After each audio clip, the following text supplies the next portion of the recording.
말씀 누가복음 2장 8절로 14절 말씀까지 보겠습니다. 그 지경에 목자들이 밖에서 밤에 자기 양떼를 지키더니 주의 사자가 곁에 서고 주의 영광이 저희를 두루 비침에 크게 무서워하는지라. 천사가 이르되 무서워 말라. 보라, 내가 온 백성에게 미칠 큰 기쁨의 좋은 소식을 너희에게 전하노라. 오늘날 다윗의 동리에 너희를 위하여 구주가 나셨으니 곧 그리스도 주시니라. 너희가 가서 강보에 쌓여 구유에 누인 아기를 보리니 이것이 너희에게 표적이니라 하더니 호련히 허다한 천군이 그 천사와 함께 있어 하나님을 찬송하여 가로되 지극히 높은 곳에서는 하나님께 영광이요 땅에서는 기뻐하심을 입은 사람들 중에 평화로다 하니라. 아멘. 오늘은 큰 기쁨의 좋은 소식이라고 하는 제목으로 진리를 한번 깨달아 가보기로 하겠습니다. 서론입니다. 사랑하는 성도 여러분, 오늘은 큰 기쁨의 좋은 소식에 대하여 말씀을 상고해 보기로 하겠습니다. 왜냐하면 오늘은 예수 그리스도의 탄생을 기념하는 성탄절이기 때문입니다. 그래서 우리는 예수 그리스도께서 탄생하신 것이 왜 우리에게 큰 기쁨의 좋은 소식이 되는지 알아야 하는 것입니다. 그런 거로 우리는 예수 그리스도께서 탄생하신 의미에 대하여 살펴보기로 하겠습니다. 그러므로 우리 성도들은 예수 그리스도의 탄생에 대한 의미를 깨달음으로 말미암아 큰 기쁨의 좋은 소식이 실상이 되기를 예수 그리스도의 이름으로 축원합니다. 두 번째 본론으로 넘어갑니다. 첫 번째입니다. 천사가 이르되 무서워 말라. 보라, 내가 온 백성에게 미칠 큰 기쁨의 좋은 소식을 너희에게 전하노라. 우리는 먼저 예수 그리스도께서 탄생하실 때의 배경에 대하여 살펴보기로 하겠습니다. 아우구스도가 영을 내려 천하로 다 호적하라 하였으니 이 호적은 구레뇨가 수리아 총독되었을 때에 첩번한 것이라. 누가복음 2장 1절에서 말하였습니다. 아우구스는 가이사르 옥타비아누스로 로마 제국 시대의 최초 황제로 BC 27년에서 AD 14년까지 통치한 사람입니다. 그리고 구레뇨는 BC 12전에 로마의 집정관이 되었고 수리아의 총독으로서 BC 6년에서 BC 4년과 AD 6년에서 AD 9년에 호구 주사를 한 사람입니다. 그러니까 예수 그리스도의 탄생한 호구 주사와 관련이 있었던 것은 첩번한 것이라 하였으니 BC 6년에서 BC 4년에 한 호구 주사인 것입니다. 그리고 수리아 총독인 구레뇨가 유대의 호구 주사까지 관여한 것은 당시 유대가 로마의 행정구역상 수리아도에 편성되어 있었기 때문입니다. 그런 거로 우리는 여기서 예수께서 탄생하신 연도를 성경을 통해서 유추해 볼 수 있습니다. 학자에 따라서는 예수의 탄생 연도를 BC 8년에서 BC 4년으로 보는데 우리가 누가복음과 마태복음의 기록을 살펴보면 BC 6년에 예수께서 탄생하신 것을 알 수 있습니다. 그리고 모든 사람이 호적하러 각각 고향으로 돌아가매 요셉도 다윗의 집 족속인 고로 갈릴리 나사렛 동네에서 유대를 향하여 베들레헴이라 하는 다윗의 동네로 그 정혼한 마리아와 함께 호적하러 올라가니 마리아가 이미 잉태되었더라. 거기 있을 그때에 해산할 날이 차서 맏아들을 낳아 강보로 싸서 구유에 뉘었으니 이는 사관에 있을 곳이 없음이로라. 누가복음 2장 2절로 7절에서 말하였습니다. 그래서 우리는 베들레헴에서 탄생하여 구유에 누인 예수께서 왜 우리에게 큰 기쁨의 좋은 소식이 되는지 알아야 하는 것입니다. 예수께서 탄생하신 것은 우리가 태어난 것과 의미가 다릅니다. 예수 그리스도께서는 하나님께서 선지자들로 말미암아 약속하신 분이셨습니다. 창세기 3장 15절에서 처음 약속이 나옵니다. 그 다음에 22장 17절로 18절, 그 다음에 사무엘하 7장 12절, 이사야서 7장 14절, 9장 6절로 7절, 11장 1절로 5절, 미가서 5장 2절, 스가랴 3장 8절, 6장 10절 이외에도 아주 많습니다. 근데 간단한 게 쉽게 여러분들 이해할 수 있는 것만 성경 구절을 넣어놨습니다. 그래서 예수께서 탄생하시니 하나님께서 천사들을 보내어 목자들에게 예수 그리스도의 탄생의 의미에 대하여 전하기를 내가 온 백성에게 미칠 큰 기쁨의 좋은 소식을 너희에게 전하노라. 오늘날 다윗의 동네에 너희를 위하여 구주가 나셨으니 곧 그리스도 출신이라. 누가복음 2장 10절로 11절에서 말씀하셨습니다.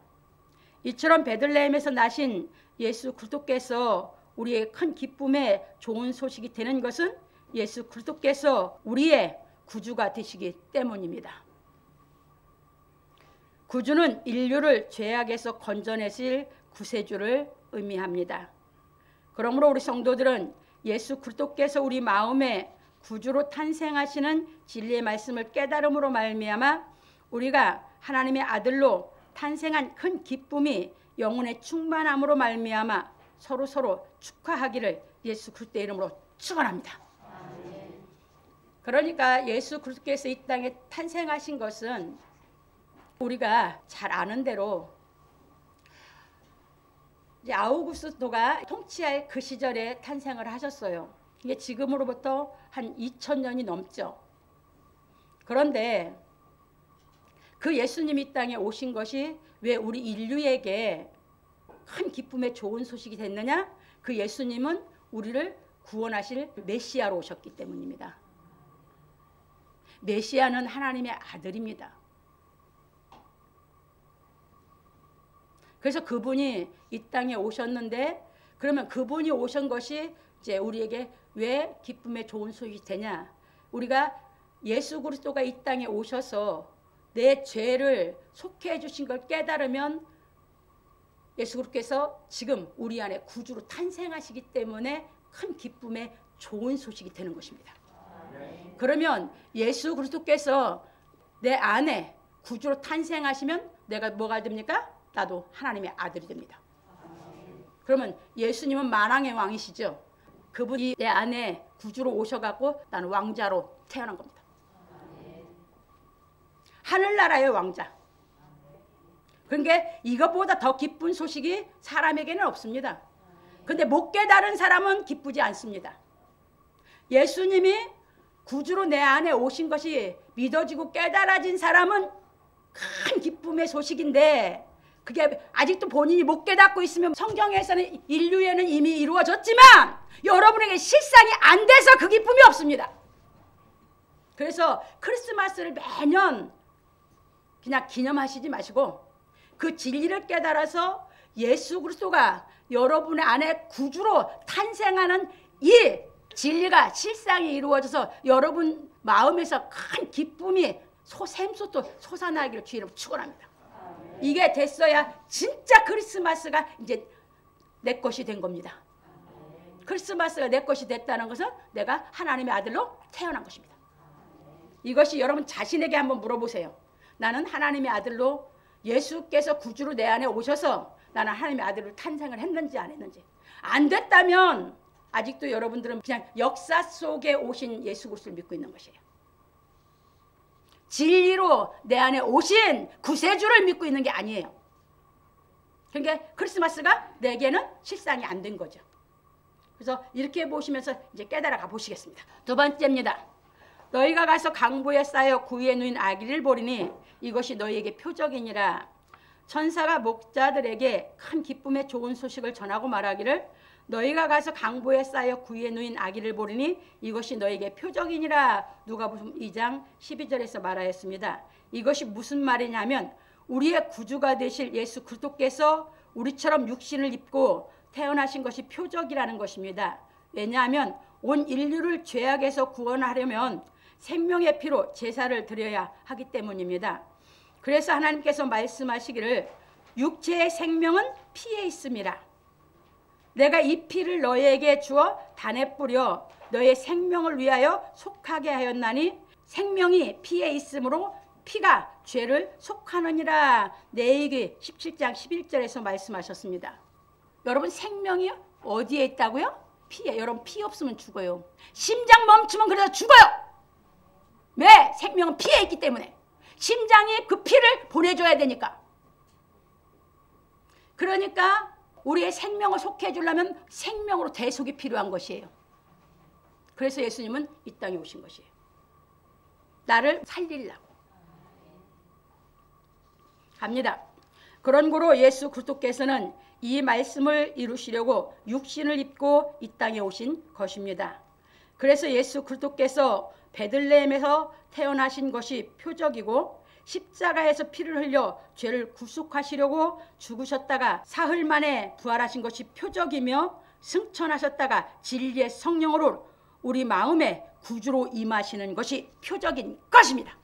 성경의 이 세 가지가 표적입니다.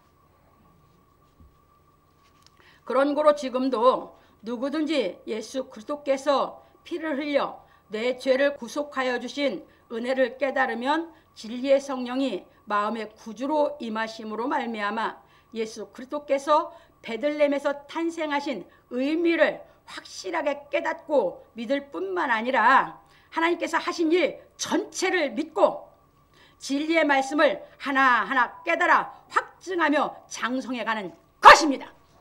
그때부터 이제 진리의 말씀이 깨달음이 오기 시작하거든요. 예수께서 구주로 내 안에 탄생하신 후부터. 그렇지 않으면 자꾸 허상을 쫓으려고 그래. 신앙을 한다면서. 이때부터는 이제 진리의 말씀이 하나하나 깨달아지면서 내 안에서 그 생명이, 영생하는 생명이 자라간다고요. 커간다고요.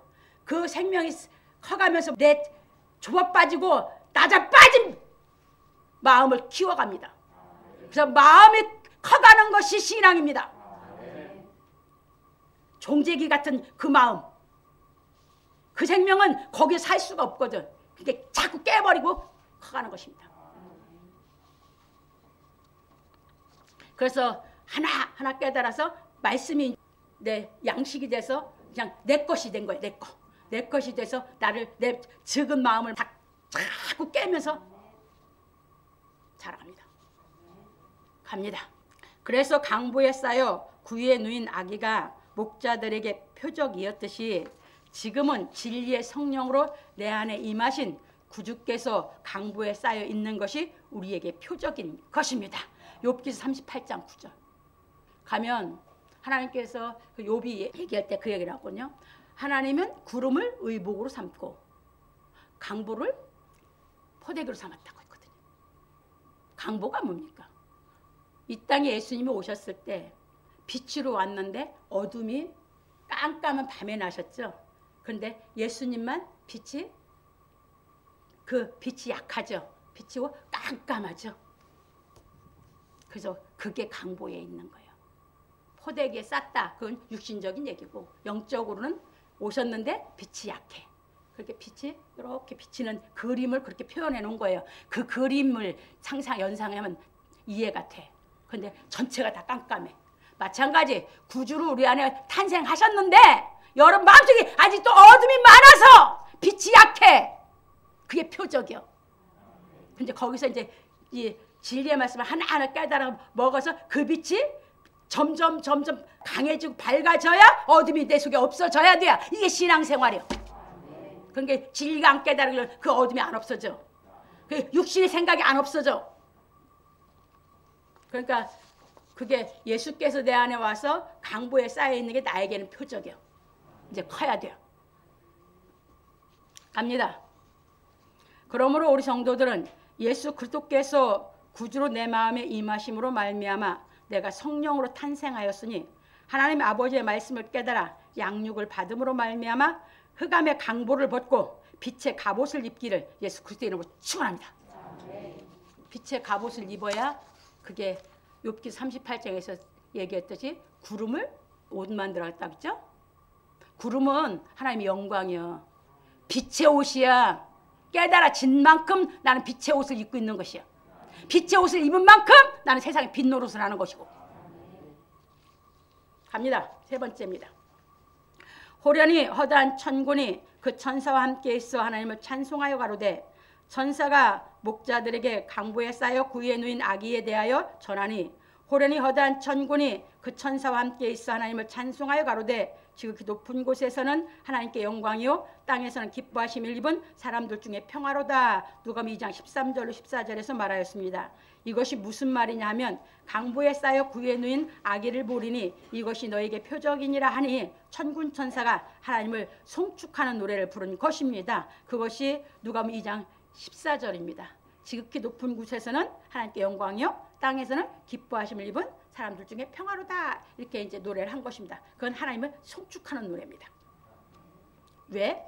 예수님이 이 땅에 오셨고 구주로 탄생하는 진리를 전파가 됐으니까.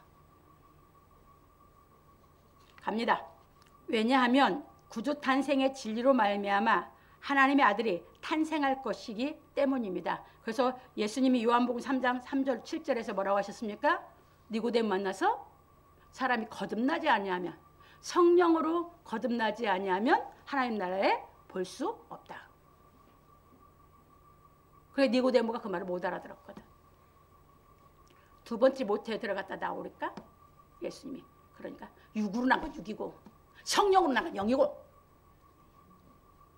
가르치면서 기여기지 말라고죠. 그러니까 예수 그리스도가 구주로 내 마음에 탄생한 것이 거듭난 겁니다. 갑니다. 그 진리가 전파된 거고 예수님은 그래서 그걸 가르치신 겁니다. 그래서 예수께서 말씀하시기를 너희에게 이르노니 이와 같이 죄인 하나가 회개하면 하늘에서는 회개할 것 없는 의인 99을 인하여 기뻐하는 것보다 더하리라. 누가복음 15장 7절에서 말씀하셨습니다. 지금도 예수님이 구주로 탄생하는 이 진리가 전파돼서 전 세계에서 하나님의 아들이 탄생만 하는 그것보다 우리가 먼저 탄생해서 의롭게 사는 우리보다 그걸로 인해 더 기뻐한다는 걸 깨달으시기 바랍니다. 그래서 이렇게 가르쳤습니다. 그런 거로 지금도 성령의 진리의 말씀을 깨달은 사람에게 임하심으로 말미암아 구주 탄생의 진리가 실상이 되어 하나님의 아들이 탄생하고 있는 것입니다. 그래서 항상 천국에서는 하나님을 송축하는 노래를 부르고 있는 것입니다. 그렇게 계시록 4장 1절에서 11절. 그렇게 계시록 4장은 하나님의 나라를 보여줬는데 성령이 이끌려가서 요한에게 거기는 24장로하고 천사가 항상 하나님을 찬송하는 장면만 보여줬죠. 이겁니다. 이게 하나님의 보좌 앞에서는 지금도 하나님을 송축하는 노래를 끊임없이 부르고 있는 것입니다. 왜? 이 땅에서 하나님의 아들이 태어나니까. 왜? 그 진리는 하나님의 말씀을 살아서 지금도 하나님의 아들을 만드는 태어나는 역사를 그 진리가 살아서 지금도 역사하고 있으니까. 그래서 계시록 4장 1절에서 11절은 하나님의 나라는 예배의 광경을 보여준 겁니다. 그러므로 우리 성도들은 예수 그리스도께서 우리 안에 구주로 탄생하신 큰 기쁨을 맛보았으므로 예수께서 가르치신 모든 진리의 말씀을 깨달음으로 말미암아 항상 기뻐하는 생활하기를 예수 그리스도 이름으로 축원합니다. 결론입니다. 오늘 우리는 큰 기쁨의 좋은 소식에 대해 배웠습니다. 예수께서 베들레헴에서 나신 것이 오늘날 우리에게 큰 기쁨의 좋은 소식이 된 것은 예수께서 하나님의 뜻을 이루시고 진리의 성령으로 말미암아 내 마음에 구주로 오시어 내가 하나님의 아들로 태어났기 때문입니다. 그래서 우리는 예수의 성탄이 곧 나의 성탄이 되는 진리에 대하여 배우고 깨달았으니 남은 인생은 주와 동행하는 하나님의 아들로 살아야 하는 것입니다. 이제부터 여러분 남은 생에는 뭘로 살아라고요? 하나님의 아들로 살아야 돼. 그러니까 어줍지 않게 살지 말라 그 말이에요. 어떤 일이 닥쳐도 의젓하게 사셔라 그 말입니다. 아버지를 믿고 그렇게 못나 빠지게 어줍지 않게 살지 말라라 그 말입니다. 그래야 예수님이 동행하면서 진리로 지혜로 나를 깨우쳐주고 그 능력으로 나와 함께하는 것을 여러분들이 실체험을 하면서 살아갈 수 있는 것입니다. 그래서 멋지게 의젓하게 살아가시라 그 말입니다. 넘어갑니다. 그런 거로 우리는 예수 그리스도께서 가르치신 진리의 말씀을 읽고 듣고 깨달아 온전히 거룩하게 성장하는 생활을 하여 항상 기쁨이 충만하여 서로 사랑함으로 말미암아 하나님 아버지께 영광을 돌리는 생활하기를 예수 그리스도의 이름으로 축원합니다.